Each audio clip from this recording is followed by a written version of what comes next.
Hello, my name is Alex Barrio. I'm the Director of Advocacy for Gun Violence Prevention Policy at the Center for American Progress. And I'm here to talk about why gun violence is important to me. As an American, I, like tens of millions of Americans in this country, have been personally impacted by gun violence. And I want to go back and talk about the story of the last decade of my life, a decade that led me to this moment and to this work. When I was in law school, at Florida International University. In the spring of 2011, I was in child advocacy class with a young woman named Danette Willery. One day when I went to class, I came upon a classroom of people crying.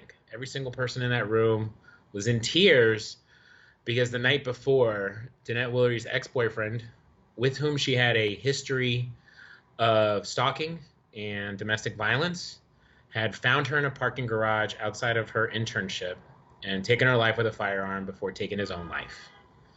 It was the first time that I saw in my life that I saw the devastating impact of gun violence, of domestic violence, and of how loose and easy gun laws are in this country, how loose these laws are to make it so easy for dangerous people to buy these weapons and use them to take innocent lives. Danette Willery's family was forever changed, and the perpetrator's family as well. Forever changed, forever altered, and forever traumatized by these actions. A few years later, I was living in Orlando in 2016 when the Pulse nightclub shooting occurred. I remember getting a text message on a Sunday morning, Sunday, June 13th, 2016. I had some friends who frequented Pulse, and text messages began circulating. Are you okay? Were you there? Do you know anybody who was there? 49 people died, 52 people were shot, and their lives forever changed. Over 100 families forever altered, along with, again, the family of the perpetrator. Afghan refugees who came to America to try to build a better life, and their lives were ruined by the actions of this individual who bought an automatic assault rifle, took it to this nightclub on Latin night, and shot over 100 people. There were over 350 people at the club. Um, and we all know since then the horrors, the survivors who have struggled. Fortunately, living in Orlando, the city united. There was a lot of healing, and now Pulse Nightclub is a memorial to these survivors. But it's another example of a memorial that, frankly, shouldn't exist. Those people should not have lost their lives. The survivors should not have to live with shrapnel in their bodies forever because of the actions of this one individual who was so easily able to secure a firearm and use it against innocent people. About 18 months later, I was working as district director for Congressman Darren Soto when the news came that there was a school shooting at Marjorie Stoneman Douglas High School in Parkland. Again, I was living in Orlando. It's about 3 hours drive. And in that moment, I recalled 1999 when the Columbine shooting occurred. I was a high school kid. I'm not from the generation that grew up with shooter drills. I'm of the generation immediately before that ended up, that our politicians ended up handing down to the next generation these active shooter drills. We know how many school shootings have occurred, literally dozens already this year, and hundreds and hundreds since Columbine. 17 young people died that day. Families irreparably harmed and shattered forever. And the birth of a movement, March for Our Lives, came out of that, right? The survivors from this organization that advocated for gun violence prevention measures. I've met some of the survivors. I've met some of the kids who were in school that day. A year later, I was working at an organization called Alianza for Progress, and I went and lobbied with some of those kids in Tallahassee against legislation to arm our teachers. Unfortunately, our elected officials ignored them in Tallahassee, just as for so many years they've ignored us in D.C.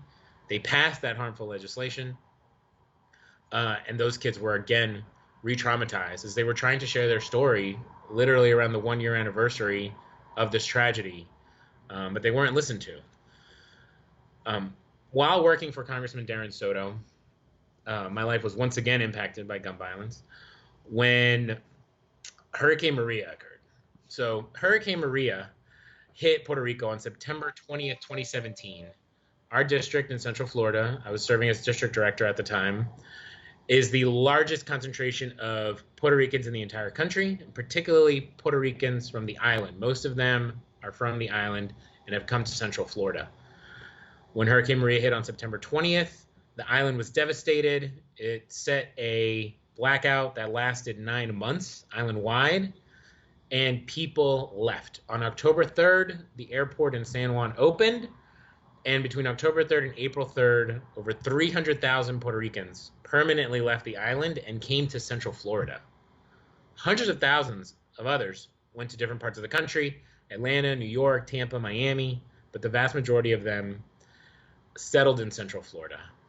As district director, it was my job to work with these people to help them secure housing, jobs, health care, and many of them lived in motels all over Central Florida. FEMA has a program called Transitional Sheltering Assistance, where in the event of natural disaster, they will pay for people to live in motels in certain areas, in certain cities. These people were placed in motels all along what is a road called US 192, and particularly a motel right near our office that was a Super 8 motel. At the Super 8 motel, I met a woman. I met a lot of people there, but particularly I met this woman named Betsy Santiago. I met her on the day that she was murdered. That day, it was a Thursday night. So transitional shelter assistance, the way it works is that the governor of the affected area has to request renewals from the federal government every month. So we were working to try to get the governor of Puerto Rico, Rosselló, to request another extension for another month for these people to stay in this motel. And the deadline was that Friday. So Thursday we were there, myself, another staffer, talking to the people living in the motel. We were trying to get their personal information, their signatures. Many of them had been there for months. We had that information, but we wanted to confirm they were still there so that we could send that information to FEMA and to the governor of Puerto Rico's office so they could make that request on Friday. Around midnight, I get a call from one of the activists who'd been working with these displaced people living in this motel that there had been a shooting.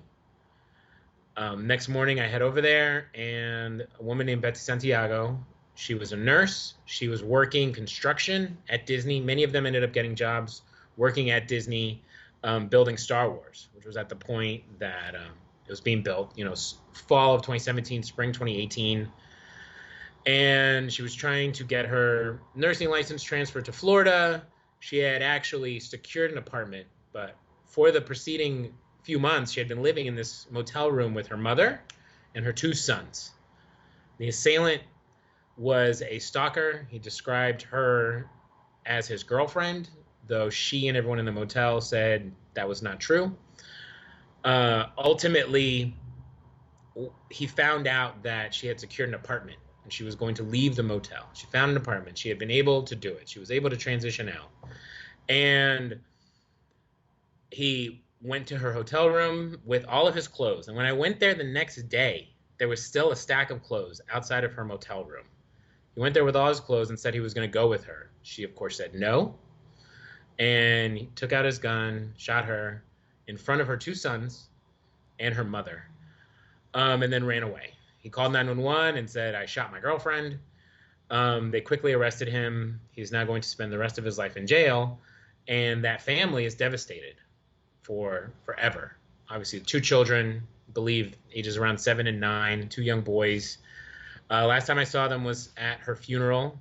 I attended her funeral. Her ex-husband flew up from Puerto Rico to pick up the boys.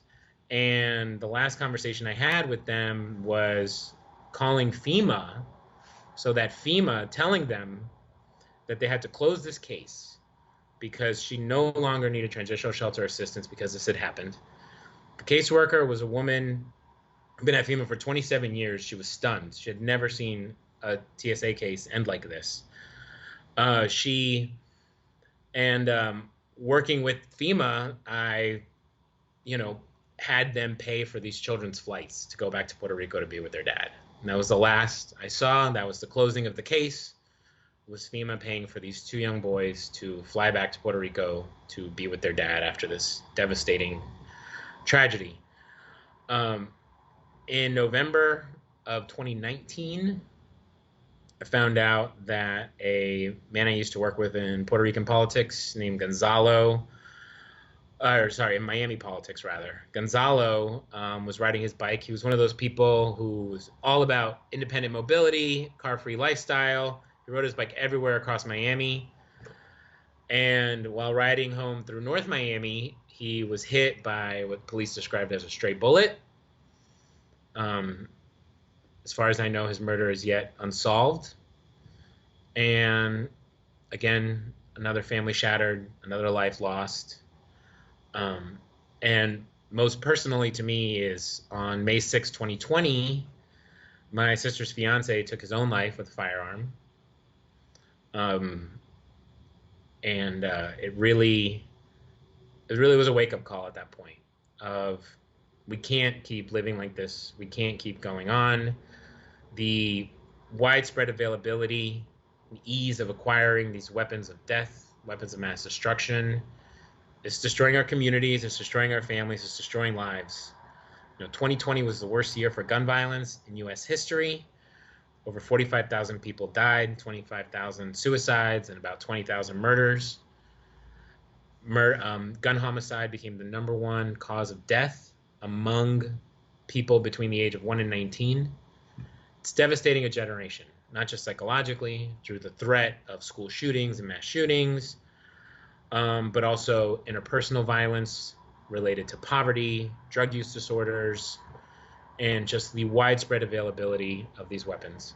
And so later that year, I decided to dedicate my life to this work. And since November 2020, I've been fortunate enough to be the director of advocacy for gun violence prevention. What the Senate is voting on right now is not perfect, but it does provide a lot of funding for necessary mental health services, direct services to young people, people who are impacted, victims and survivors of domestic violence, families who are recovering from these tragedies, hospital-based programs to work with survivors who were shot but still live. I mean, we talk a lot about gun deaths, but 2/3 of people who are shot survive. And so I just wanted to share, that's my last decade. And I know that in this country, every single person can share stories like that of at least the last 10 years, the last 5 years, the last year of people they have seen shot, lose their life, family members and friends who've lost someone special to them. And so I hope that the Senate and Congress pass this bill and we keep moving forward in order to move the ball forward and reduce gun violence, save lives, save people who are injured. Thank you.